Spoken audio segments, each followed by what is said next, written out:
Hi, brothers and sisters. By the way, I'm Charissa Guto. I'm a third year BCS. I am a member of YFC for almost 8 months.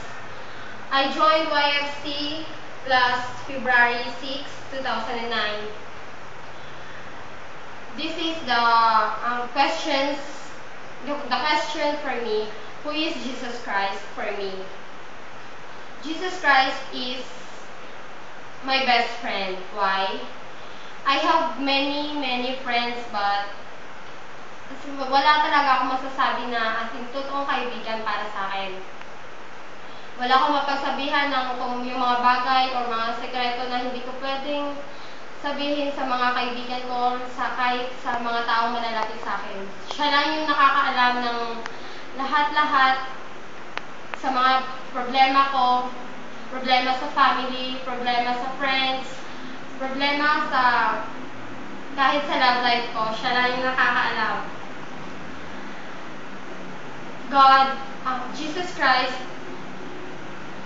siya yung pinagsasabihan ko ng mga problema ko tulad ng sa pamilya ko.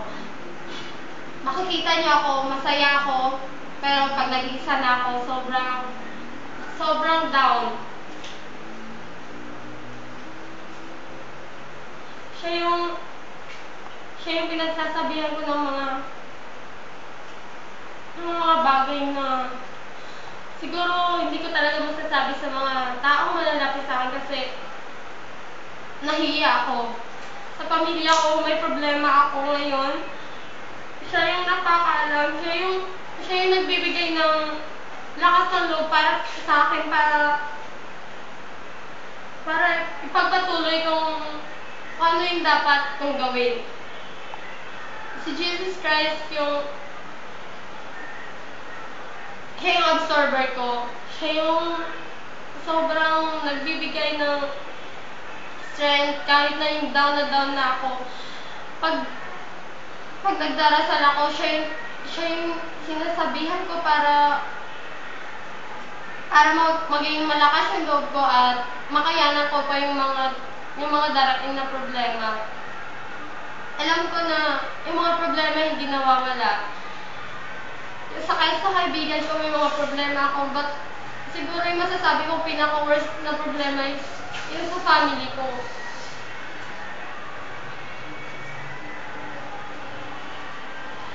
Yung family ko, muntik na masira ng dahil sa isang bagay na dapat hindi nangyayari, hindi dapat nangyayari.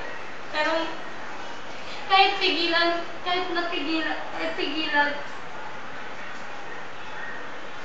hindi maiwasan.